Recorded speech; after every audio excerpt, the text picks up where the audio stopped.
समर्थन करो और तेरी गैर खड़े साधु सी अंदर जब तक चलेगी सांस हमारी तेरी गैर खड़े साधु सी अंदर जब तक चलेगी सांस तेरे हरियाणे है तू दिखे हरियाणे है तू दिखे दूसिया तू दिखे दूसिया तू दिखे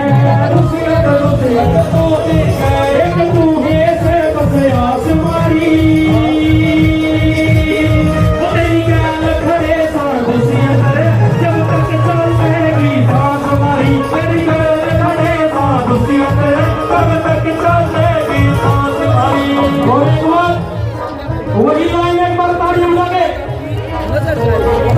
उठेगा फिर बगताना शेर हमारा भाई दुष्यंत चौटाला रे उठेगा शेर बगताना शेर हमारा भाई दुष्यंत चौटाला रे मेहनत करके चलावे फलेगा ऊपर आया रे क्या हो रहा है ये मेहनत करके चलावे फलेगा ऊपर आया रे और एक बार ताली बजाके उठेगा फिर बगताना शेर हमारा भाई दुष्यंत चौटाला उठेगा फिर बगताना शेर तेरी गैर खड़े साधु सी अंदर जब तक चलेगी सांस हमारी तेरी गैर खड़े साधु सी अंदर जब तक चलेगी सांस तेरे हरियाणे है तू दिखे हरियाणे है तू दिखे दूसिया तू दिखे दूसिया तू दिखे एक तू है से बस आस मारी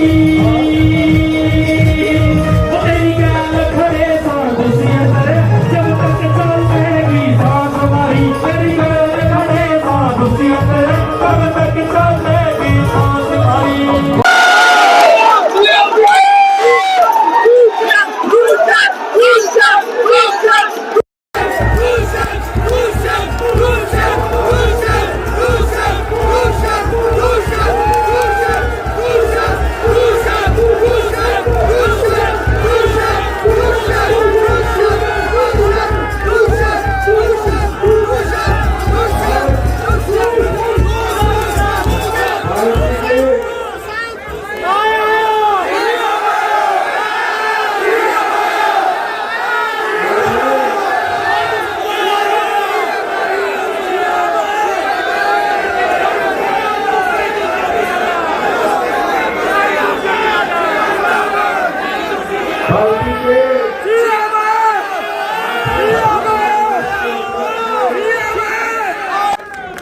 आज हम सब यहाँ एकत्रित हुए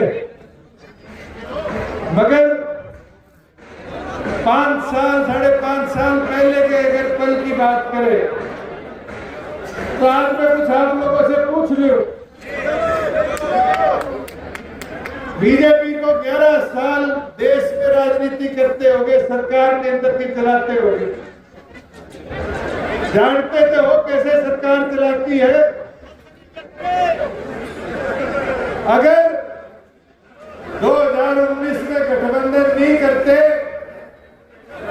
तो कोई और चारा था बता दो आज अमरजीत खड़ा है यहाँ अगर गठबंधन ना करते तो 2019 में 7 बाजे 7 तो बाजते नहीं बाजते कोई झूठ है इस बात में साथियों अगर 2019 में गठबंधन ना करते तो ये बड़ी सी चाबी मंडी हुई है मां के सर पे ये चाबी का चुनाव दिन बचता सारी पार्टी छोड़ते साथियों एक चीज बताओ मैं तो इस मंच से इतना कह सकता कि हमने गठबंधन इसलिए किया कि चंडीगढ़ में सारे लिए दरवाजे खुले रख 4.5 साल कभी चंडीगढ़ आए ये दिक्कत तो नहीं झेलनी पड़ी कि दरवाजे बंद थे जब मुलाकात हो पाई हो ना हो पाई हो काम हुआ हो ना हुआ हो मगर आपके लिए ठिकाना तो खोल के रखा हुआ था। आज कोई है सारी सुननी? आज वहां कोई बैठा है जो तुम्हारे लिए दिन रात काम कर रहा हो? इतिहास है। हमने भी, ये कांग्रेसी कहते हैं कि सरकार हमारे साथ बना लेते। दिग्विजय डॉक्टर बांगड़ बैठे हैं, उड्डा वाली बात तो सुनी होगी, सुनिए नहीं सुनी? अहमद पटेल का मेरे पास भी फोन आया था, हमने कहा नंबर ले आओ, हम तुम्हारे साथ हो लेंगे। मगर साथियों, बीजेपी के पास 40 थे, 7 तो निर्दलीय बीजेपी के साथ थे। सरकार किसकी बननी थी? बीजेपी की। अगर उस दिन कदम ना उठाते तो आज क्या बुड्ढों को 1000 रुपए बढ़ के मिल रहे हैं, विधवा को 1000 रुपए बढ़ के मिल रहे हैं, या 1000 रुपए मिलते कि 50% पंचायतों में हिस्सेदारी मिली है, मिलती। आप लोगों के करे हुए बातों को पूरा करवाने के लिए वो कदम उठाया, मगर सारे हमारे पीछे एक षड्यंत्र से पड़ी।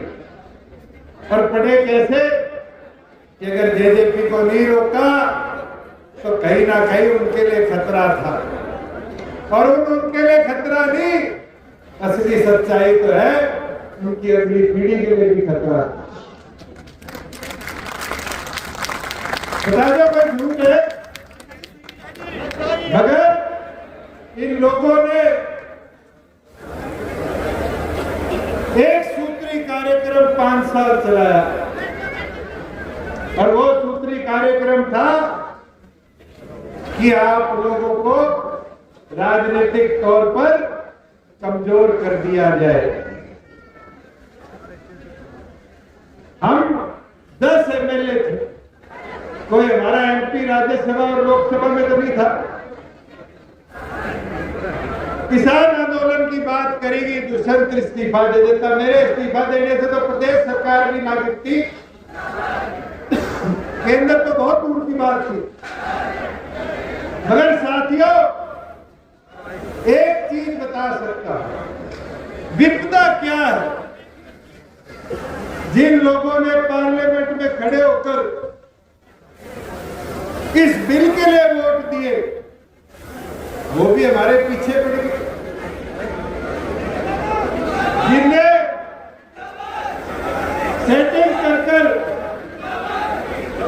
बीजेपी के साथ चुनाव मिलकर लड़ा, वो भी हमारे पीछे पड़ गए। मैं तो इतना 5-7 सालों में समझ पाया कि आज जो लोग ड्राइंग रूम की राजनीति करते हैं वो ज्यादा कामयाब है, और जो ग्राउंड की राजनीति करते हैं उनको परस्त करना बड़ा आसान है। उठाकर देख लो चारों तरफ, 2024 के चुनाव में क्या हुआ। पत्रकार साथी खड़े बड़ी अच्छी तरह जानते हैं। अगर शैलजा के कहने से नारनौंद की उकलाना की सीट दे देते तो क्या कांग्रेस 45 पार नहीं कर लेती? क्या राई का उम्मीदवार ना बदलते तो कांग्रेस 45 पार नहीं करती? बता दो, जो चढ़ा वाले खड़े हैं, क्या निर्दलीय ना खड़े होते तो कांग्रेस 45 पार नहीं करती? सरसा वाले खड़े हो, क्या 500 सीटों पे मैच फिक्सिंग ना होती तो बीजेपी सरकार में आती नहीं आती? ये ड्राइंग रूम में बैठ बैठ के रणनीति बनाई गई। हम तो बावड़ों की तरह सड़क नापते रहे कि जनमत में जितना विश्वास होगा हमारे साथ खड़ा हो जाएगा, और जनमत ने साथ दिया। जितना दिया सर माथे। राजनीति में उतार चढ़ाव आते रहते हैं, चौधरी देवीलाल जी के 65 साल के राजनीतिक जीवन में रिकॉर्ड है 6.5 साल सरकार में रहकर और प्रदेश सरकार में 4 साल। जब उनके पास बहुमत था तो भी ड्राइंग रूम वाला बदनलाल 82 में सरकार ले लिया, मगर चौधरी देवीलाल हांटते रहे, फिरते रहे, क्योंकि आपकी लड़ाई लड़नी थी। 4.5 साल के शासन में स्वर्गीय चौधरी देवीलाल जी ने इस प्रदेश को क्या क्या दिया, पेंशन हो, बच्चा बच्चा हो, एक एक चीज आपके लफ्जों पर। मगर स्वर्गीय चौधरी देवीलाल जी कभी ड्राइंग रूम में बैठ के राजनीति नहीं करते। मैं तो आपको इतना आज बोलने आया हूं, ये संगठन डॉक्टर अजय सिंह चौटाला जी का बनाया हुआ है। डॉक्टर अजय सिंह चौटाला जी ने चौधरी देवीलाल मैदान 17 नवंबर 2018 को आपके बीच में खड़ा होकर कहा था कि झंडा झंडा छोड़कर एक नई शुरुआत करेंगे, और उस शुरुआत को नए झंडे के साथ श्रीमती नैना चौटाला जी की अध्यक्षता में पांडु पिंडारा की धरा पर फहराया था, नहीं फहराया था, और एक नई शुरुआत करी थी। और उस नई शुरुआत में प्रदेश के अंदर एक परिवर्तन की नई रूपरेखा लिखने का काम किया साथियों, और उस रूपरेखा ने 4.5 साल इस प्रदेश के अंदर कितना कुछ हुआ। पर क्या हरियाणा के गर्व पे आ जाने दी? क्या इस हरियाणा को टूटने दिया? क्या इस हरियाणा की परिस्थिति को कमजोर होने दिया? बिल्कुल नहीं। आपकी लड़ाई के अंदर खड़े रहकर निरंतर डॉक्टर अजय सिंह चौटाला जी के आदेश अनुसार कदम उठाए गए, और उन कदमों ने इस प्रदेश को उस राह पर ले जाने का काम किया जिससे प्रदेश आगे बढ़ा, उद्योग आया, रोजगार आए, प्रदेश के कमेरे को ताकत मिली। आज क्या प्रदेश की हालत, किनकी बदौलत ये हालत बढ़ी है उनको आज कोई नहीं पहुंचता, मगर ये समझकर आपको जनता के बीच में जाकर बताना पड़ेगा कि किस तरीके से सांप के चमन को उजाड़ने का काम मिलकर उन लोगों ने किया था। बुजुर्गों, युवा साथियों, मैं तो एक शेर अकबर इलाहाबादी का पढ़ सकता हूं, जो स्थिति मेरे साथ और इस संगठन के एक साथी के साथ पिछले 5 साल में बीती है। हम आ भी करते हैं तो होते हैं बदनाम, वो कत्ल करते हैं तो चर्चा भी नहीं होती।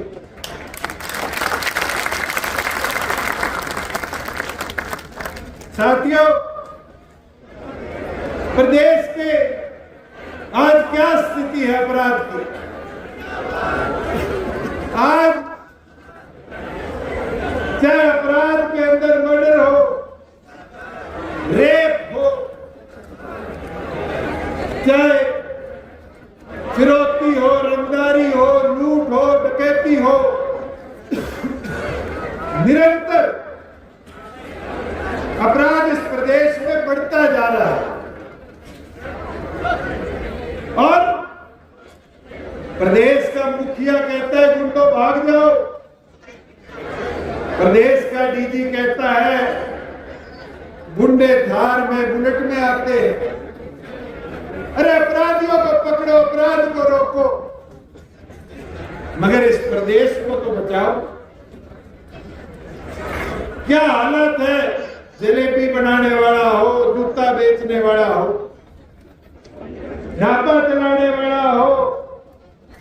मुख्यमंत्री या खुद का विभाग शराब का ठेकेदार हो, राजनीतिक व्यक्ति हो, डॉक्टर हो, हर प्रकार से लॉ एंड ऑर्डर इस प्रदेश का निरस्त हो चुका है। मैं एक चीज जो पिछले दिनों घटना हुई उसके ऊपर कहना चाहूंगा कि टूटे हुए पोल ने दिया खिलाड़ी मार, खत्म कर दिए इस प्रदेश के सारे रोजगार,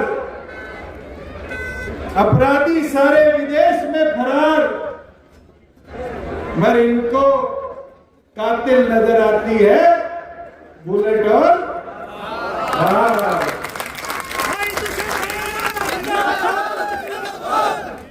जहां आप खड़े हो, यहां से कुछ ही किलोमीटर दूर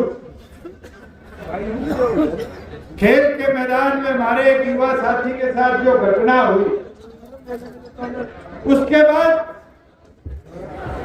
सरकार कहती है वो स्टेडियम खेल विभाग का नहीं था। विभाग किसी का भी हो, स्टेडियम तो सरकार का था।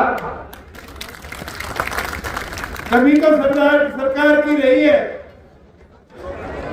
मगर खिलाड़ियों के साथ दुर्भाग्य क्या है, 40% मेडल लाए हरियाणा और खेल गुजरात में।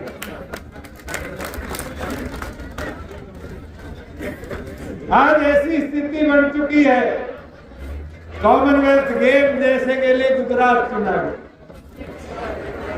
औद्योगिक सब्सिडी देनी हो केंद्र सरकार ने तो गुजरात चुना गया। और अब तो हमारे मुख्यमंत्री की नकेल भी कहाँ है?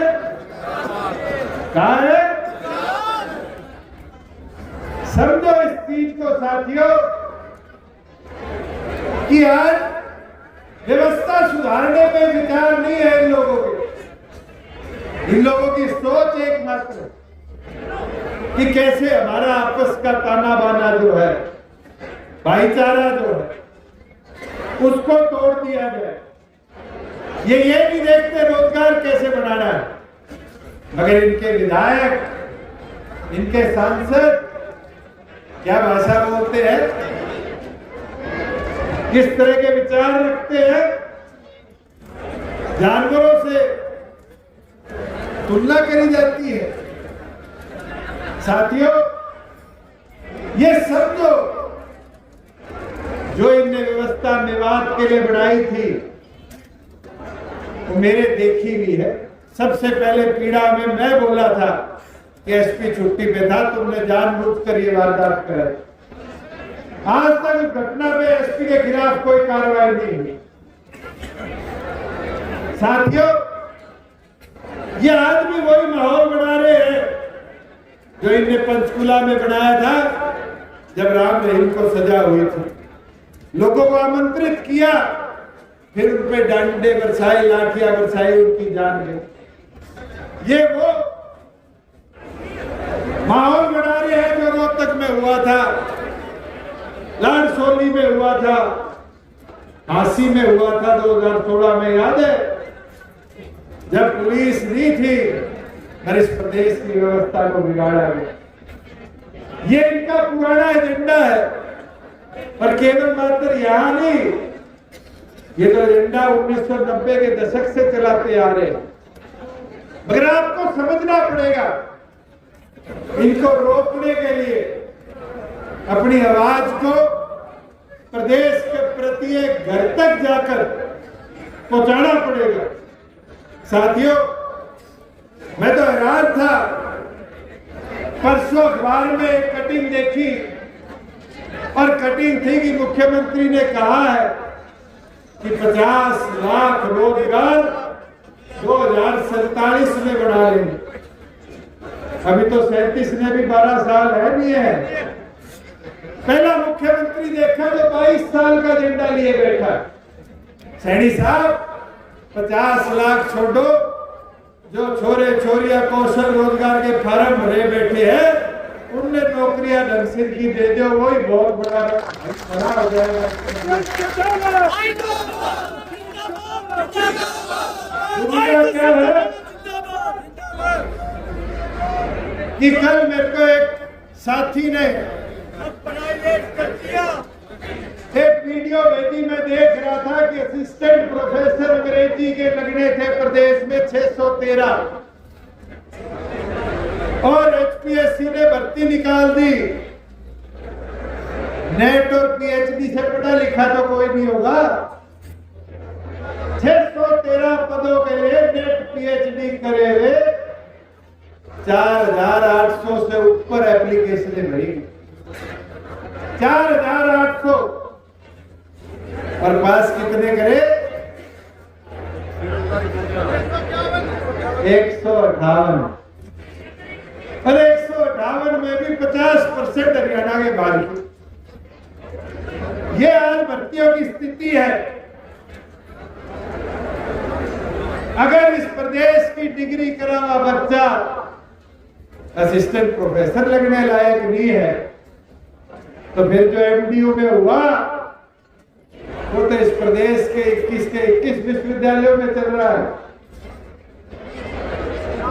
फिर तो लाखों बच्चों के भविष्य के साथ खिलवाड़ हरियाणा प्रदेश की यूनिवर्सिटीज में किया जा रहा है। फिर तो सैनी साहब एक चीज कह पाऊंगा कि प्रोफेसर को नहीं लगे फिर हमारे छोरे छोरी, फिर तो उनके पास दो ही ऑप्शन रह गए, या तो पीएचडी नेट करे हुए ग्रुप डी की भर्ती के लिए फॉर्म भरेंगे, फिर ये पत्रकार साथी लिखेंगे कि 4 पीएन की पोस्ट के लिए 40 पीएचडी होल्डर, या फिर दूसरा ऑप्शन आप खुद पढ़ा रहे हो कि वो डोंकी रूट से विदेश में जाकर नौकरी ढूंढे। आपकी व्यवस्था प्रदेश की बिगड़ चुकी है कि निकली हुई भर्तियों के अंदर भी ट्रांसपेरेंसी नहीं है। साथियों, अगर शिक्षा के सबसे निचले स्तर की बात करें, एलिमेंट्री की, मैं तो आप सबसे कहना चाहूंगा, जाओगे गांव में, शहर में, अपने स्कूलों को देखने का काम करना। आज ये हालत है कि स्कूलों में टीचरों का काम मेरे रह गया, इलेक्शन कमीशन का बीएलओ बनना। सच्चाई है नहीं है? पूरे दिन मास्टर मास्टरनी के काम करें, वोट बनाते फिर रहे, और फिर स्वीटी सोनिया आवे नहीं आवे वोटा में? बता दो, सच्चाई ये भी है। मैं तो इस मंच से अनुरोध करता हूं सैनी साहब से कि अगर एजुकेशन सिस्टम को सुधार नहीं पा रहे तो इस एजुकेशन डिपार्टमेंट को बंद कर इलेक्शन कमीशन डिपार्टमेंट को देने का काम कर दो। तो फिर ये जो वोटों की गड़बड़ियों की बात आ रही है, मास्टर मास्टरनी ढंग से एक काम तो कर पाएंगे। तो आज राजधानी पे खतरा है। सुनने में आया है कि अब विंटर सेशन में ये बिल लेकर आ रहे हैं, और बिल किस चीज का? कि चंडीगढ़ के अधिकार जैसे जम्मू कश्मीर को दिए, लद्दाख को दिए, दमन दीव, गोवा को दिए, अब केंद्र के हाथ में आ जाएंगे। तो फिर तो हमारी राजधानी में गई। हमने प्रयास किया था नई विधानसभा की जमीन मिल जाए, केंद्र ने वो प्रस्ताव भी फेंक के मारा। क्यों? क्योंकि ये जानते हैं कि आज विधानसभा में बैठे 90 के 90 सदस्य गूंगे और बहरे हैं, कोई लड़ाई लड़ने जोगा नहीं है। ये तो एक काम कर सकते हैं, जैसे खेत में आपा खड़े हैं, इस खेत में अगर कोई किसान पराली दिला दे तो पुलिस वाला आके उस पर पर्चा दर्ज कर देगा, और फिर मेरी फसल मेरा ब्यौरा से उसकी सरकारी खरीद रोक देंगे। ये तो किसान को प्रताड़ित करना जानते हैं। और इस बार तो घीसा गाल दिया सैनी ने। जीरी लेके गए थे सारे मंडी में। मैं पूछना चाहता हूं 4.5 साल में थारी दीदी बिकी थी नहीं बिकी थी ढंग पे। मैं इस पर के इस बार तो किसान की लेने माटी करी। जीरी 350 सस्ती, बाजरा 800 सस्ता। और आज चले जाओ हिसार में, फतेहाबाद सिरसा मंडी में नरमा ट्रालियों में पड़ा है, 1,500 2,000 सस्ते में भी खरीदने वाला नहीं है। मगर आपकी आवाज उठाएगा कौन? जब विधानसभा के अंदर कोई बोलनिया नहीं होगा। मेरे साथ अमरजीत विधायक थारे जुलाने का तो था, जो हजारों एकड़ में पानी खड़ा होता था, अड़ के पाइपलाइन डलवा के आज फ्लड मुक्त करा गया। 350 करोड़ रुपए मेयर से साइन कराए हुए हैं सड़कों के। पूरे जुलाने में सड़कें बना गया नहीं बना गया? आज सारा घटना यहाँ आए, कोई आने में दिक्कत हुई हो? साथियों, हमारी बहन है और आप लोगों ने भी हाथ जिता दिया। मगर सोचो, 1 साल के अंदर कोई मरीज के बराबर का 1% काम भी करा पाई है? मैं तो इतना आपको बोल सकता, ताकत आपने देनी, जिताओगे आप, डॉक्टर अजय सिंह चौटाला जी के कंधों को मजबूत करोगे आप, हम तो आपके साथ खड़े होकर लड़ते रहेंगे। विधानसभा में भेजोगे तो विधानसभा में आपकी लड़ाई लड़ेंगे, पार्लियामेंट में भेजोगे तो पार्लियामेंट में आपकी लड़ाई लड़ेंगे। मैं पार्लियामेंट में था, 14 और एमपी थे। कोई ट्रैक्टर लेके गया हो दूसरा नहीं गया, कोई खड़ा होके हर रोज आपकी लड़ाई लड़ता हो। ये समझना पड़ेगा कि आपकी लड़ाई कौन लड़ सकता है। मैं तो इतना जरूर बोलूंगा कि आज इस सरकार ने कमेरे को और कमजोर करना शुरू कर दिया। ये मेरी माताएं बहनें बैठी है, 2100 रुपए के योजना लेके आए, लाडो लक्ष्मी योजना। ना लाडो को लाभ मिला ना लक्ष्मी को लाभ मिला, और फॉर्मेलिटी कर दी, इतनी ज्यादा बिजली का बिल ना हो, 1 लाख से ज्यादा परिवार की आय ना हो। ये तो अखबार का डाटा है। इस लाडो लक्ष्मी योजना के चक्कर में 7,000 विधवाओं की पेंशन काटने का काम इस सैनी सरकार ने। ये बूटों से वादा किया 2 साल बाद 200 रुपए पेंशन बढ़ा देंगे 1 नवंबर से। आज तो 7 दिसंबर आ ली, तो 1 रुपया बढ़ के भी आया हो, जबकि लगभग 38,000 बूटों की पेंशन काट दी। और इस परिवार पहचान पत्र ने जिस बीपीएल की सीमा को हमने 1,20,000 से बढ़ा के 1,80 किया था,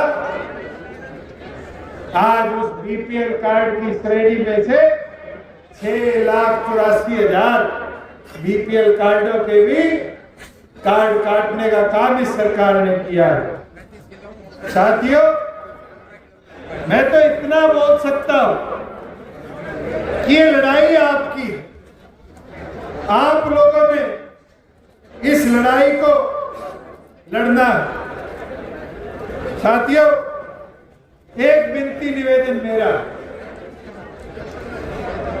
पार्टी आप लोगों को, संघर्ष आप लोगों ने करना, मगर जैसे आज काम किया, मैं 22 के 22 जिला अध्यक्ष बैठे, मंच पर प्रभारी बैठे, हल्कों के जिलों के प्रभारी बैठे हैं, प्रधान बैठे, एक बार इनके लिए जोरदार तालियां बजाएं।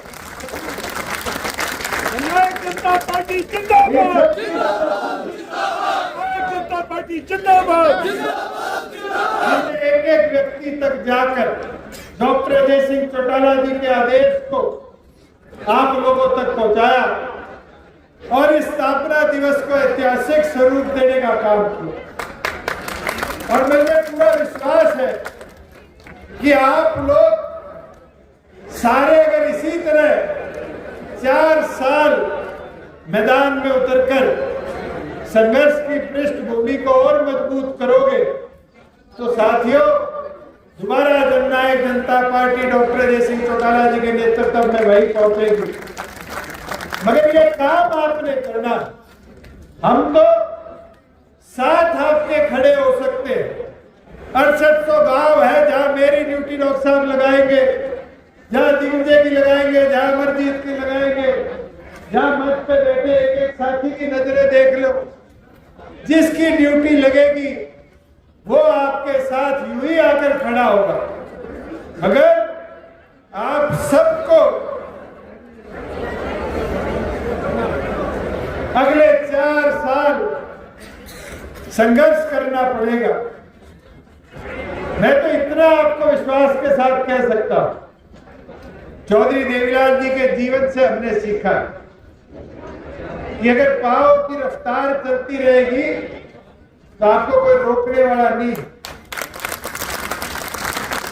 ये सरकार में आना जाना ये तो राजनीति के टेम्परेरी फेजेस है।